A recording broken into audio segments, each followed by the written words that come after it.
Hi, good morning, and once more welcome to my Finance Friday channel, Planting with Grandma's version. As I promised you, the fall is here and the weather is becoming very cold. So as I promised you that we will make sure that these plants stay healthy and mature.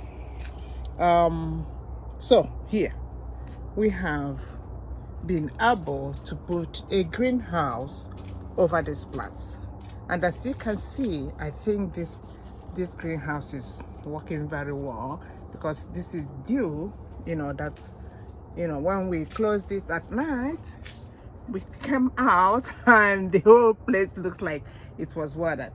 So I strongly believe that these plants will thrive and mature, and the ugu pods will be able to mature and produce us some yummy